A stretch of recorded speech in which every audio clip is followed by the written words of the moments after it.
It's Sunday. It's the 19th of July 2026. It's about 6:30 in the morning UK time. The moon is now at 0 degrees of Libra. It's about in about 7-8 hours from now. It's going to be part of a pattern in the sky with Pluto at 4 degrees of Aquarius, Neptune at 4 degrees of Aries, Uranus at 4 degrees of Gemini, Jupiter at 4 degrees of Leo, and the moon at 4 degrees of Libra. I suppose, purely astrologically speaking, anybody with planets at 4 degrees of Sagittarius in their chart is probably going to find that planet being really strongly activated today. Lucky them. This is the culmination of a pattern that's been building for a very long time. And that's not to say that by later today or by tomorrow or the next day this pattern is over. Jupiter will be exactly opposite Pluto in 48 hours' time, as well as sextiling Uranus and trining Neptune. It's not exact yet. Today, tomorrow, perhaps the next day. Within 48 hours from now, this will be exact. But then, there will be further triggers. The full moon at the end of this month will be at 6 degrees of Aquarius, exactly opposite Jupiter as well as the Sun. At the start of October, I believe, Mars will move into Leo and will be at 4 degrees of Leo, triggering this degree once again. And the ongoing sextile and trine between Uranus and Neptune and Pluto will continue until at least the end of 2028.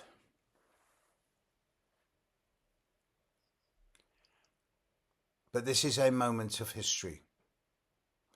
This is a single day that's representative of a long-term influence concerning societal change and planetary change. The world is very, very different now to the way it was 30 years ago. In 1996, the internet was in its relative infancy. Nation states were still de facto the norm.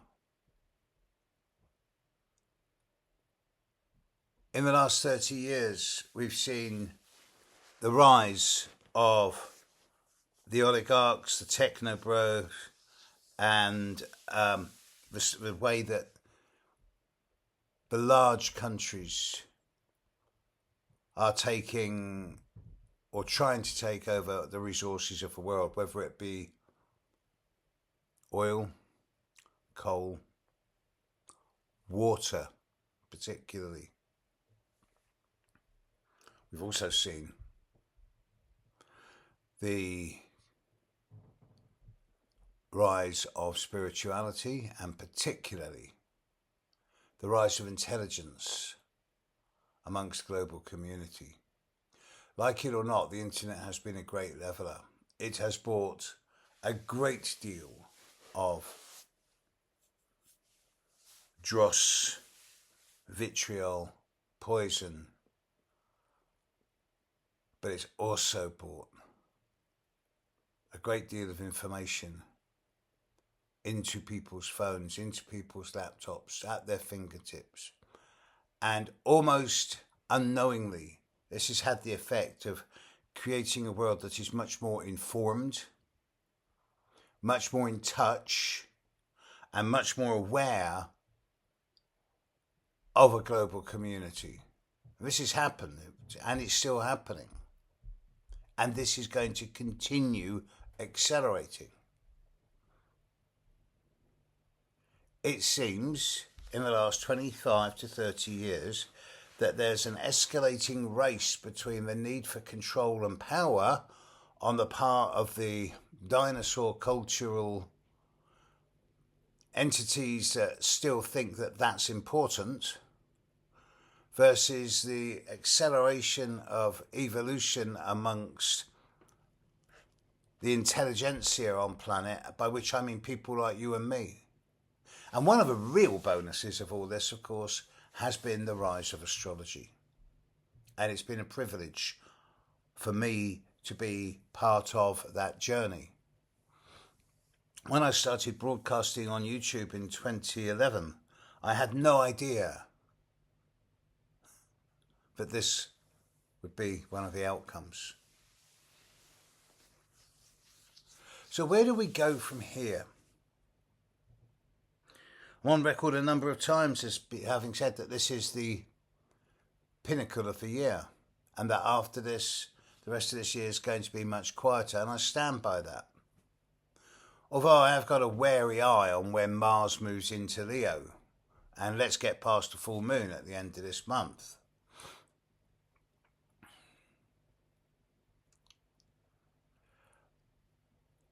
But when we're seeing in Russia, for example, people turning increasingly to cash and barter, when we're seeing in Russia the fuel running out in the streets, I know I've said this before, and I attract a lot of anger here, and I can't help it. Ukraine seems to be winning the war. Maybe not on the ground, but in terms of logistics, yeah, really. America, the popularity ratings of the current incumbent are stubbornly low and getting lower. And no matter what they do, there doesn't seem to be any way of fixing that. America seems to be disintegrating before our eyes, much as Russia is. China is in a weird position, the biggest polluter, one of the two biggest polluters in the world, along with India, whilst at the same time really, really pushing the green agenda. I do find myself softening in my attitudes towards China, regardless of the fact that it is a totalitarian regime. But it's the Chinese dynasties, if you like, have been around a very long time, and they probably will be around a very long time in the future. So where does that leave people like you and me? I would love it if the idea of nation states were to become less and less of a thing, and we were all to live in one global community, unified by technology and constant communication with each other. And I do believe that will happen, maybe not in my lifetime. Realistically, nation states, banks, the borders, the big corporates, they are here for the time being. It is not about getting rid of them, it is about reining them in so that they do not become the new dominator culture.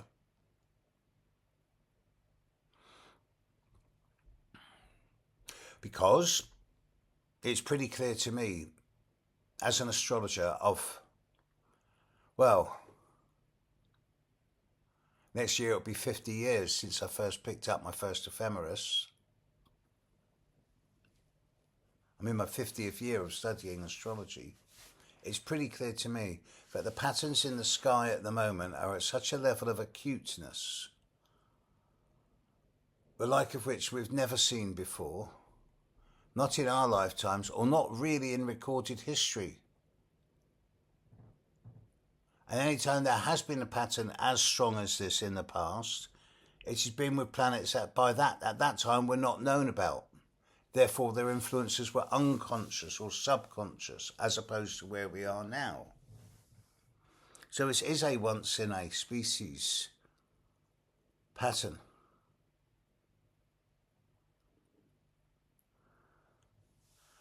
And the influences of this are ongoing and will continue to be ongoing in the relative short term, by which I mean the next year, year and a half, perhaps 2 years.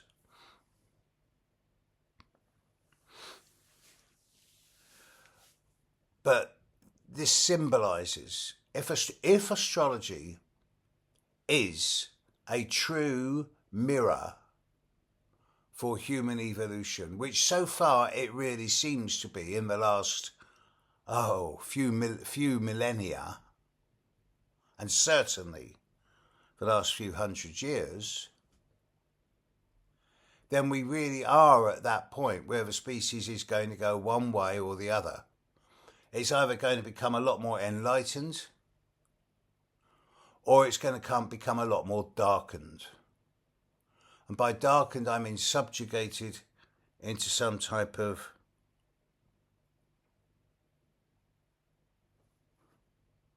culture of repression, suppression, domination. The technology is the leveller. I know a lot of people don't like the new technology. I mean, I'm broadcasting on it. We use it whether we like it or not.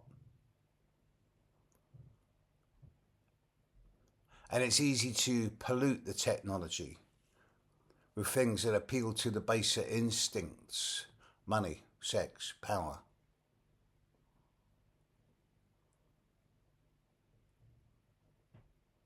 But it's also making people ask questions of themselves. And this is new.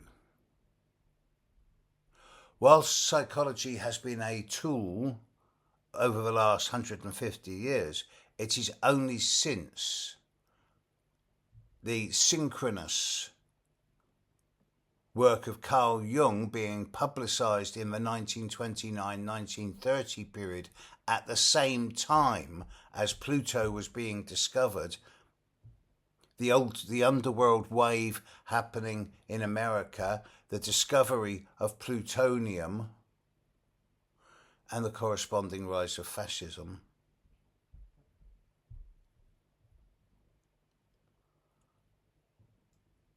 And there is a lot of correlation to the time of 100 years ago now. But viewed long term, our descendants, our grandchildren and beyond, and our children, will look back in 20 or 30 years' time and they'll go, that was the chance, that was the moment. And it's not I'm not advocating revolution, I'm not advocating breaking laws, I'm advocating educate yourself. I'm advocating study your own psychology. For the first time in human history, we have a way of reflecting upon ourselves, our actions, our thoughts, in a way that's never existed. And to many people, this is just psychobabble.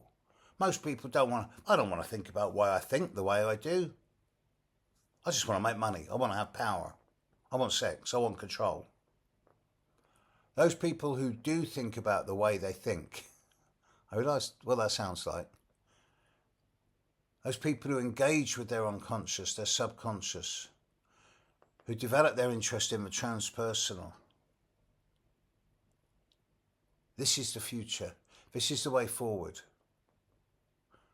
Where people become more self-aware, more comfortable in their own skin,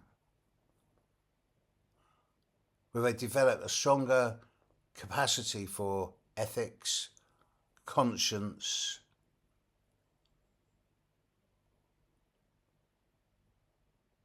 and a moralistic way of behaviour towards each other. This is the future.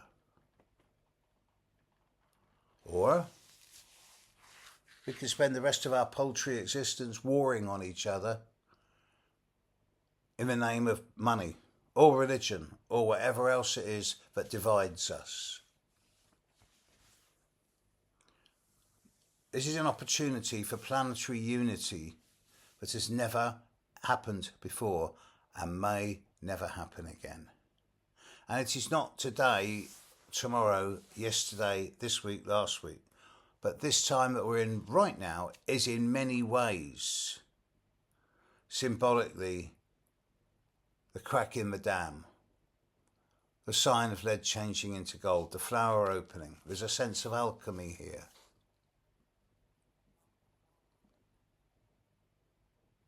Now, in the next 48 hours, we're probably going to see a lot more headlines. And it'll be bombastic.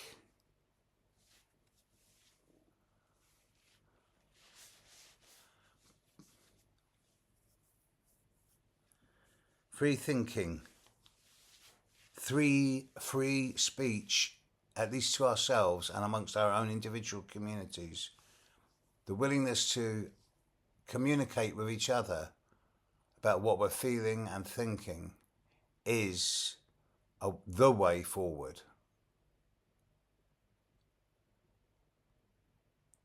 If we don't evolve, we die. Simple. And I can, in the negative way of looking at this, I can see a situation where,